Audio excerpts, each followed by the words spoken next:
Bismillahirrahmanirrahim. Assalamualaikum warahmatullahi wabarakatuh.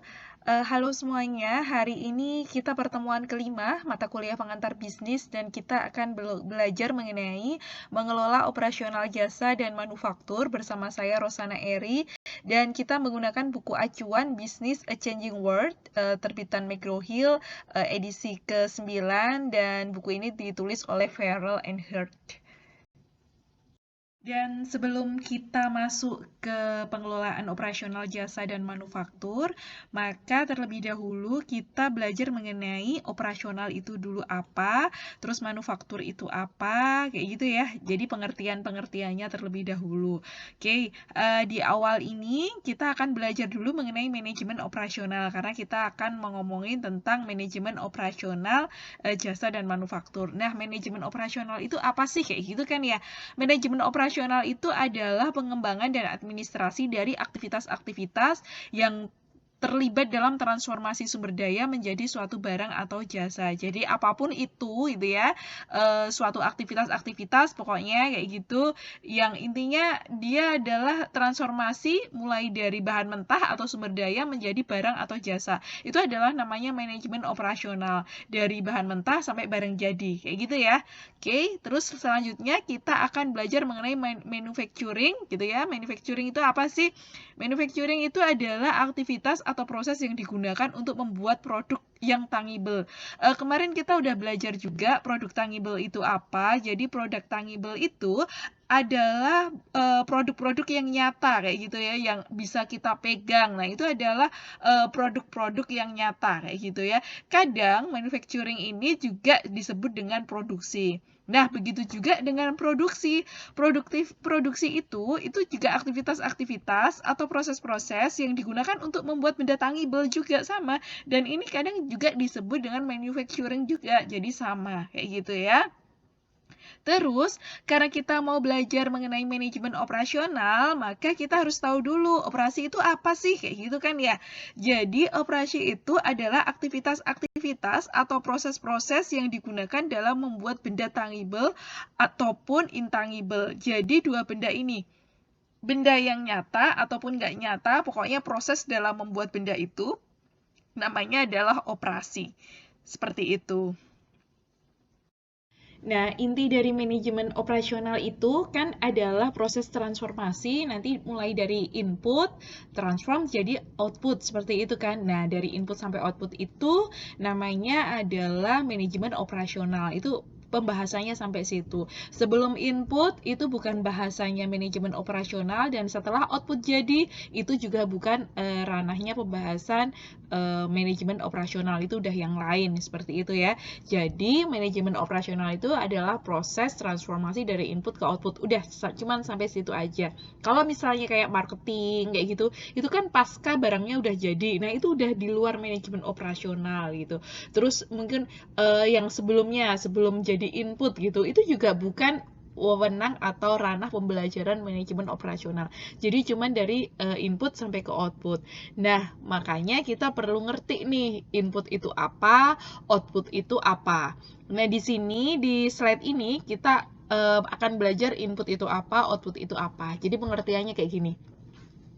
Input itu adalah sumber daya, contohnya tenaga kerja, uang, material, energi yang akan diubah menjadi output. Itu adalah pengertiannya input. Jadi input itu adalah sumber daya yang contohnya macam-macam itu, gitu ya, yang akan nanti diubah jadi output. Nah, sekarang output itu apa sih? Output itu adalah barang, jasa, atau juga bisa berupa ide yang merupakan hasil konversi dari input, gitu ya. Jadi biasanya kan barang, gitu ya, atau jasa. Nah, bisa juga ide, gitu. Ide itu juga bisa menjadi output dari sebuah transformasi input kayak gitu ya.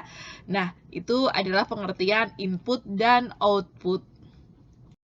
Dalam manajemen operasional, kita akan belajar mengenai perencanaan dan desain sistem operasional. Jadi ada 4 hal kayak gitu ya dalam perencanaan dan desain sistem operasional yang nanti masing-masing akan kita jabarkan satu persatu. Yang pertama adalah perencanaan produk, yang kedua adalah desain proses operasi, yang ketiga perencanaan kapasitas, dan yang terakhir yang keempat adalah perencanaan fasilitas. Ini nanti akan kita jelaskan satu persatu di slide-slide setelah ini. Nah, ini adalah penjabaran masing-masingnya gitu ya. Kita mulai dari yang pertama dulu, dari perencanaan desain sistem operasional. Yang pertama adalah perencanaan produk nih gitu ya. Yang pertama adalah merencanakan sebuah produk. Kalau ngomongin tentang perencanaan produk, pasti kita harus menentukan apa sih keinginan konsumen. Jangan sampai kita udah merencanakan suatu produk itu udah keren banget pokoknya, tapi ternyata itu bukan yang diinginkan konsumen kayak gitu. Nah, itu juga jangan sampai terjadi hal itu gitu. Karena kalau terjadi hal itu biasanya nggak laku di pasaran seperti itu. Kayak misalnya kita banyak ngelihat misalnya karena kemarin sering lihat YouTube gitu ya tentang gadget gitu, Bu Rosana. Kemarin tuh Sony habis ngeluarin produk yang bagus banget gitu, tapi ternyata nggak laku di pasaran gitu.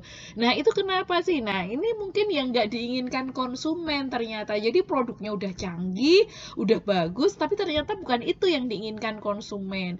Beda dengan mungkin apa ya sekarang lagi ngetren gitu, mungkin Xiaomi atau Vivo gitu yang sekarang laku keras gitu ya, banyak penjualannya seperti itu dengan kamera jahatnya kayak gitu ya, kamera yang bisa jadi lebih cantik maupun lebih handsome, lebih tirus, lebih kurus dan lain sebagainya. Oh, ternyata itu yang diinginkan oleh konsumennya. Makanya dia begitu keluar suatu produk dengan suatu keunggulan tertentu, langsung laris dan seterusnya. Ternyata itu yang diinginkan oleh konsumen. Jadi kalau kita mau merencanakan produk, itu harus yang pertama terlebih dahulu adalah apa yang konsumen inginkan, bukan sekedar keinginan dari inventornya atau pencetusnya seperti itu. Yang kedua itu adalah menentukan produk yang bisa memuaskan pelanggan, satisfying. Jadi nanti kalau kalian nanti akan belajar tentang marketing, belajar tentang produk dan lain sebagainya, itu pasti kepuasan pelanggan itu tuh menjadi sering banget dibahas kayak gitu ya. Karena bagaimanapun juga repurchase, terus pengalaman, experience itu tuh semuanya didapatkan dari kepuasan pelanggan gitu ya. Kalau kita mengkonsumsi sebuah produk misalnya ini kebetulan Bu Rosana minum air putih ya gitu ya, air mineral seperti itu. Bagaimana air mineral ini bisa memuaskan pelanggan. Nah, ini kebetulan di depan Bu Rosana ini airnya Cleo itu agak-agak agak seger gitu ya, rasanya seger. Nah, itu experience yang didapatkan ketika kita minum Cleo. Itu mungkin akan beda dengan Le Minerale yang kata tagline-nya ada manis-manisnya dikit kayak gitu ya, tapi sebenarnya kok Bu Rosana nggak ngerasa ya, tapi itu kayak udah ada di pikiran kita bahwa Le Minerale itu ada manis-manisnya dikit itu ya, atau Aqua atau apa kayak gitu dan lain sebagainya. Nah, bagaimana kita menentukan produk yang bisa memuaskan pelanggan itu adalah yang paling terpenting. Terus yang ketiga yang dibahas mengenai perencanaan produk adalah saat ini sosial media yang begitu cepat banget berkembangnya kayak gitu ya. Sosial media ini tuh bener-bener cepat banget berkembangnya gitu, dan ini kayaknya tuh bisa dijadikan peluang untuk lebih mengerti pelanggan kayak gitu. Jadi seperti apa sih pelanggan itu bisa digali dengan sosial media, dan kita kayaknya bisa bisa melihat gitu ya dengan software-software yang ada sekarang gitu, pelanggan itu sukanya yang seperti apa dan lain sebagainya. Sekarang untuk mengerti pelanggan itu bisa pakai nggak cuman Instagram gitu ya, nggak cuman Facebook gitu, kita bisa juga pakai TikTok, kita bisa pakai YouTube dan Twitter dan lain sebagainya. Kita akan bisa mengerti seperti apa pelanggan itu kayak gitu, dan kita akan bisa menentukan produk apa yang diinginkan, produk gimana yang memuaskan, saluran distribusinya dan lain sebagainya. Semuanya biasanya bisa kita lakukan dengan melihat sosial media untuk era zaman sekarang kayak gitu. Nah, yang ini tuh yang kedua itu adalah mengenai mendesain proses operasi. Ada 3 hal yang dibahas di sini. Yang pertama adalah berbicara atau berdiskusi mengenai standarisasi, yang kedua desain modular, dan yang ketiga adalah kustomisasi gitu ya. Oke, kita mulai bahas dari yang pertama terlebih dahulu. Jadi dalam mendesain proses operasi, biasanya desainnya itu ada 3 yang diusulkan gitu ya. Yang pertama adalah standarisasi. Kalau standarisasi itu adalah membuat sesuatu itu identik gitu ya. Komponen dapat dipertukarkan atau bahkan produk secara lengkap gitu ya, secara utuh kayak gitu. Nah, membuat produk identik tuh misalnya kalau kita standarnya misalnya Honda Beat gitu ya, misalnya atau Scoopy kayak gitu. Ya kita membuat sesuatu itu identik yang bukan kayak yang lain kayak gitu ya. Ini lampunya Scoopy itu kayak gini, spionnya Scoopy itu kayak gini. Nah, itu adalah standarisasi. Standarnya Scoopy itu kayak gini. Nah, itu kayak gitu, itu namanya standarisasi. Jadi dalam mendesain proses operasi itu tuh penting banget dibahas gitu ya. Yang kedua itu desain modular. Jadi kalau di pengertiannya di buku tuh bilangnya kayak ini, melibatkan membangun item dalam unit mandiri atau modul yang dapat digabungkan atau dipertukarkan untuk menciptakan produk yang berbeda. Kalau pengertian dari Bu Rosana mungkin kayak gini, ini kayak sebuah rancangan gitu yang terdiri atas beberapa modul terpisah, terus dia tuh nanti dapat mudah dibongkar dan dipasang juga serta konfigurasinya kayak gitu ya. Terus ini biasanya memiliki bentuk yang umumnya sederhana, terus perabot modular ini juga nanti mudah pula menyesuaikan kebutuhan pengguna. Misalnya nanti bikin produk modular apa ya, misalnya lemari gitu ya. Yang didesain seperti itu gitu ya, tapi nanti kan dirangkai sendiri kayak yang di IKEA itu loh. Nah, tapi nanti kalau misalnya ruangannya sempit nanti bisa bentuknya kayak gitu, beda lagi nanti kalau ruangannya luas bisa yang melebar gitu dan lain sebagainya. Nah, itu adalah desain modular. Jadi dia itu membangun item-item unit mandiri-mandiri gitu, nanti kita bisa menyesuaikan dengan kebutuhan kita, misalnya apa kayak gitu ya. Jadi nanti sesuai dengan kebutuhan kita kayak gitu.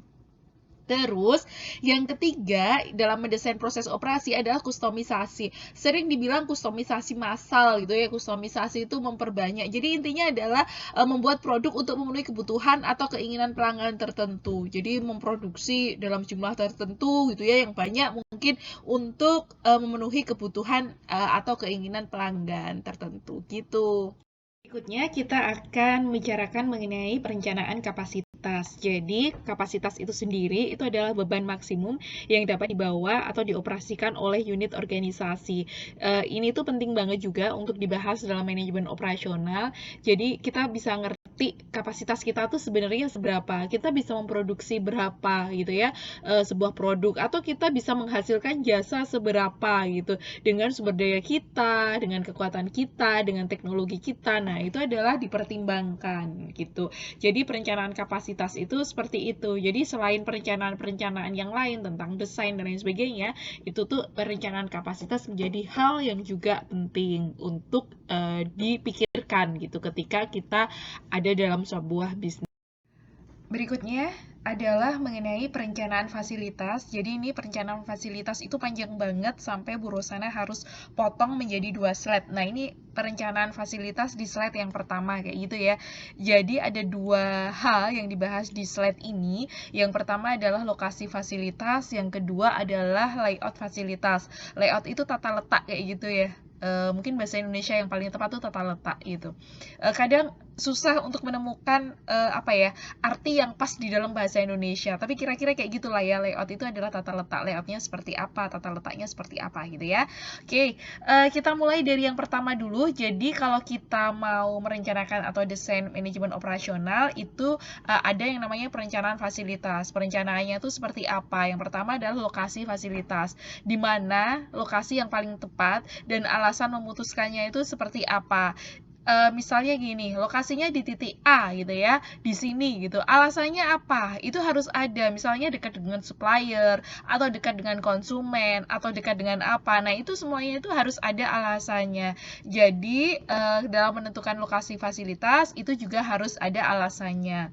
Yang kedua, mengenai perencanaan fasilitas adalah layout fasilitas. Layoutnya tuh mau seperti apa? Misalnya adalah fasilitas, misalnya ya, pabrik kayak gitu ya. Layoutnya pabrik seperti apa kayak gitu ya. Tempat produksi seperti apa. Atau kita misalnya dalam sebuah industri apa misalnya tekstil misalnya bagian pengguntingan kayak gitu. Nah, bagian apa sih pemulaan kayak gitu ya. Itu di sebelah mana? Bagian jahit menjahit sebelah mana? Layoutnya seperti apa kayak gitu ya. Layoutnya seperti apa? Oh, di sini jahit menjahit. Nanti sebelahnya itu bagian setrika, sebelahnya lagi bagian packing gitu ya. Dan lain sebagainya. Itu layoutnya itu perlu ditentukan. Nah, ini ada 6 hal yang dibahas dalam layout fasilitas.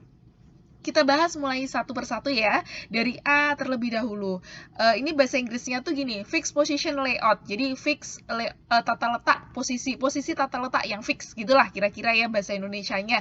Nah, ini ngomongin tentang tata letak yang membawa semua sumber daya yang diperlukan untuk membuat produk ke lokasi pusat. Itu tuh seperti apa tata letaknya kayak gitu ya. Tata letak semua sumber dayanya tuh seperti apa kayak gitu. Sumber daya itu tadi apa? Input gitu ya. Tata letak inputnya itu mau seperti apa. Yang kedua adalah project organization. Itu juga ada di layout fasilitas. Apa itu gitu ya? Atau ini organisasi proyek kayak gitu ya. Sebuah perusahaan yang menggunakan tata letak posisi tetap karena biasanya terlibat dalam proyek besar dan kompleks gitu ya, seperti konstruksi atau eksplorasi. Nah, itu adalah project organization. Jadi ini adalah perusahaan yang biasanya menggunakan tata letak karena proyek-proyeknya besar. Nah, ini kayak gini. Terus yang ketiga, proses layout.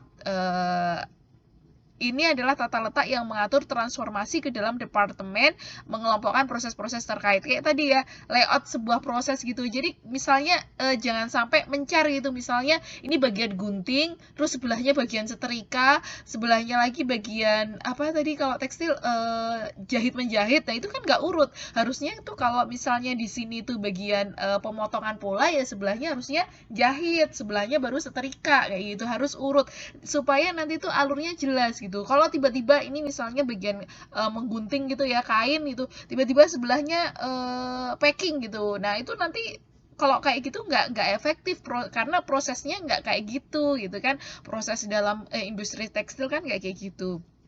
Oke, itu yang ketiga. Yang keempat, intermittent organization. Intermittent organization itu apa sih gitu kan? Intermittent organization itu adalah organisasi yang berurusan dengan produk dengan skala yang lebih kecil daripada organisasi proyek. Produk mereka tidak selalu unik, tapi memiliki sejumlah besar perbedaan gitu ya, intermittent organization. Jadi ini pokoknya ngomongin atau urusannya sama produk skala yang lebih kecil gitu dalam daripada organisasi proyek itu kayak gitu. Dan dia biasanya punya keunikan-keunikan dan perbedaan dengan yang lainnya. Jadi dia bedanya sama yang project organization tadi kan yang besar kayak gitu ya. Kalau ini intermittent itu tuh yang kecil, justru yang kecil.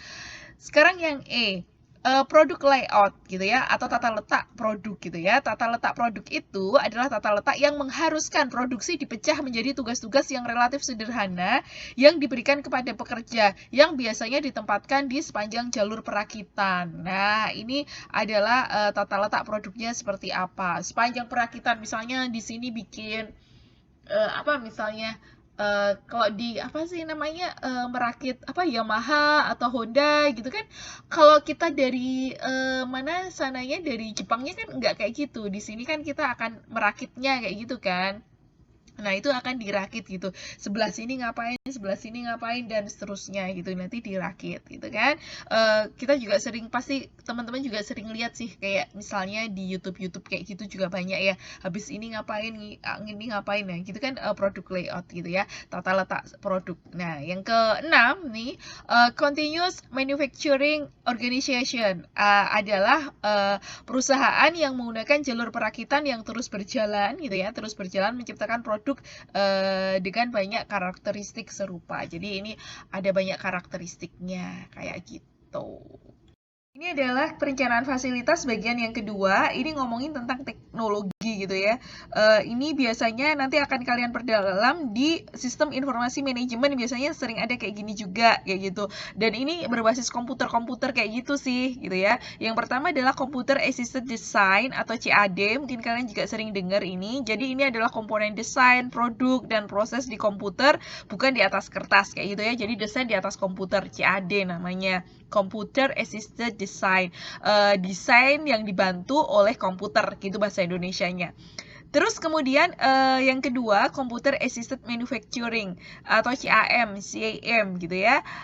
Itu adalah manufaktur yang menggunakan sistem komputer khusus untuk benar-benar memandu kontrol proses transformasi. Jadi ini untuk manufacturing. Jadi untuk manajemen operasional gitu ya. Jadi ini untuk memandu kontrol proses transformasinya dari input ke output. Mungkin kalian juga sering lihat di YouTube gitu kalau di pabrik apa gitu, semuanya dikendalikan oleh komputer. Habis ini ngapain